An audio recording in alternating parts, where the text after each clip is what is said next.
pessoal. Tá com a gravação. Devagar, você vai se desligando do ruído e...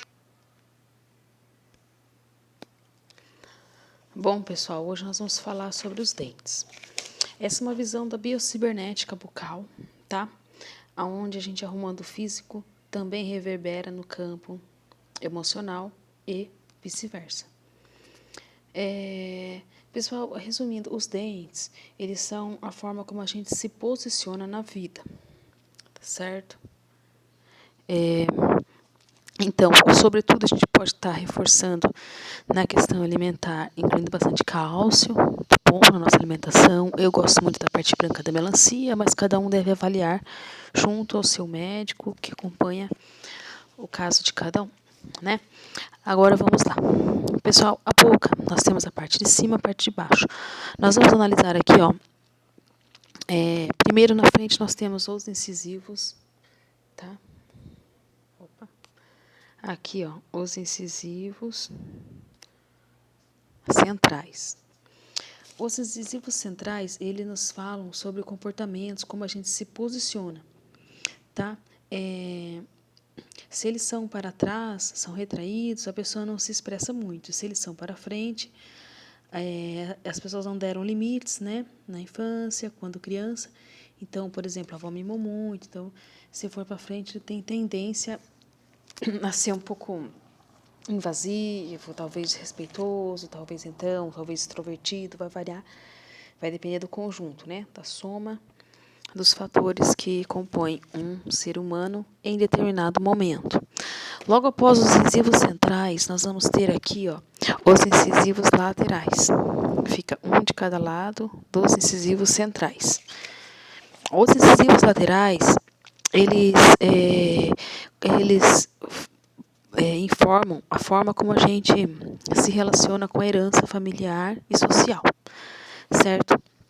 Então, aí você pode analisar muitos fatores de um dente, por exemplo, uma quebradura, a cor, a posição, encavalamento, etc. São inúmeras formas, tá bom? Hoje aqui nós vamos falar só o que representa cada um, certo? Dentro da nossa arcada bucal. Uma pausa aqui para uma pontuação. O lado direito, certo, da nossa boca. Há duas filosofias que se contradizem sobre o lado direito e esquerdo do corpo.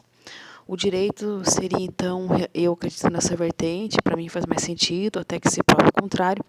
O lado direito do corpo, ele é referente a homens. Se você é um homem, é para com você mesmo, é para com outros homens. E o lado esquerdo do corpo em relação a mulheres. Se você é uma mulher, em relação a você mesmo e em relação a outras mulheres. Tá? Então, tudo tem variações, tem que analisar. Mas tem filosofias, assim como a Cristina Cairo, que eu acompanho muitos livros dela, ela diz que é o contrário. O lado direito do corpo é referente a outras mulheres, e se a pessoa for mulher, também em relação a si mesma, em algumas determinadas situações, e homem o oposto, certo? Se você é homem, o seu lado esquerda para com você mesma, para com outros homens. Nesta visão mais oriental, que a Cristina Cairo trouxe dos estudos dela. O meu, após minhas observações e relações, eu percebi que faz mais sentido que o direito seja em relação a mulheres, em relação a homens, e esquerda em relação a mulheres. Isso só foi bom pontuar, porque às vezes você tem um problema, por exemplo, em um premolar do lado direito. Então, isso quer dizer, pararam, que nós vamos ver agora aqui, ó, em relação a homens. Agora vamos seguir. O próximo, logo após os incisivos laterais, né, que são oposição 3 e 4, nós temos, então, os caninos. Os caninos representam a nossa sexualidade, certo, pessoal? É a forma como a pessoa se defende, se ataca, ataque, né? E agressividade. Então, conforme a pontuação, o posicionamento, o diâmetro, a altura, você pode prever uma característica nesse sentido de agressividade, de sexualidade de uma pessoa, certo? Eu já ouvi falar que caninos bastante afiados são pessoas que, além de agressivas, né, procuram sexualidade constante. Logo após este os caninos, nós temos, então, os molares. Os primeiros molares, tá? Aqui eu só prossegui desenhando do lado direito, tá bom? Mas vocês imaginam a mesma coisa aqui do lado esquerdo. O primeiro molar, eles se referem à segurança pessoal e como se colocam, tá? Como a pessoa se coloca. Então, novamente, você vai analisar se há um problema, que tipo de problema, se... Então, a gente tem que sempre também estar reforçando a nossa parte emocional, ou seja, o equilíbrio, a evolução constante, refinar nossos gostos, o respeito, tudo para a gente ter esse equilíbrio, essa harmonia, esta integração harmônica, certo? O conjunto satisfatório, agradável, a limpeza também conta muito. Então, a meditação, a autoguiar, você se autoguiar, né? Pela positividade, certo? Agora, prosseguimos, então, para o segundo molar. Aliás, após o primeiro molar, nós temos, então, o segundo pré-molar, que dizem respeito à estabilidade emocional, certo? Abandonos, medos. Então, sobretudo na infância, né, onde somos mais dependentes e vulneráveis. Então, se você tem algum problema nesse pré-molar, isso pode indicar, não necessariamente que você teve, porque eu acredito que todo mundo tem, em menor ou maior grau, algum problema ou alguma questão, algum desafio, questões, né, que todos têm que passar. A questão é se você deixou se machucar, se você aprofundou, se você levou, se você reverberou, se você redistribuiu, ou se você curou, se você transmutou, se você perdoou, se você amou, se você entendeu. Então, podem ter marcas neste segundo pré-molar. Prosseguindo, então, agora nós vamos ao primeiro molar, certo? Logo após, que diz respeito à nossa vitalidade. A escolha profissional, certo? Que a gente desenvolve, e a vitalidade no trabalho, tá? Essa é a questão do primeiro molar.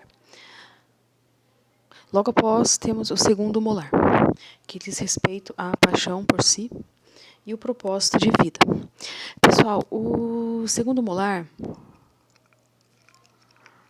que vem antes do siso, foi onde eu tive problemas, tá?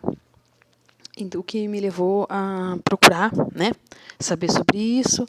E também outra pessoa que me pediu a respeito de um dente que eu também tenho um dente que nasceu ao contrário, tá? E é isso, pessoal. Agora, finalizando, no terceiro molar, que é o siso, que muita gente retira, depois que eu vim a saber que não é indicado para todo mundo retirar, a menos que ele esteja favorecendo o encavalamento dos dentes. Até porque a gente vê, na natureza não é tão normal. As pessoas, lógico que a vida moderna, tudo vai se modernizando e também a arcada, a posição, tudo. Mas eu já ouvi dentistas que mexem com a área de o bucomaxilo, né, e toda essa questão da biocibernética, aconselhar a não retirar os sisos a menos que haja indicação, certo? Mas nós temos como costume cultural, nos dias de hoje, estar removendo para precaver qualquer problema de acavalamento, que é o mais comum, dores, etc. Né? Como o brasileiro não tem uma limpeza, assim, em geral, muito constante e profunda. Pessoal, então, esse terceiro molar, que é o siso, ele representa nossas decisões, tá? A percepção de si mesmo. E também quem não tem... se você retirar, você pode desenvolver problemas do coração, porque você pode deixar uma abertura. Todos os dentes, eles têm uma ligação direta com o coração. Certa vez. Tem muita gente que pode desenvolver problemas coronários devido decorrentes de alguma questão bucal, certo, pessoal? Então, recapitulando só os pontos principais, tá? E que podem influenciar diretamente nesta questão dos dentes. Resumindo, é a forma como a gente se posiciona na vida, tá bom? O que a gente vai receber e como a gente vai se posicionar. O lado esquerdo, como eu disse, em relação a mulheres, ou, na outra teoria, em relação a homens, ou seja, análise em questão a você mesmo, que é mais satisfatório, porque, na verdade, tudo é reflexo, né? Um espelho. Então, eu vou encerrar essa aula aqui para não ficar muito comprida e vou postar aqui na descrição as referências e outros vídeos que possam ter a ver com o tema. E então, deixa o like aí se você gostou. Comenta que parte você achou mais interessante. E divulgue para alguém que queira. Todo mundo precisa estar, né, refletindo sobre as posições que se refletem e refletem dos dentes. Um abraço a todos.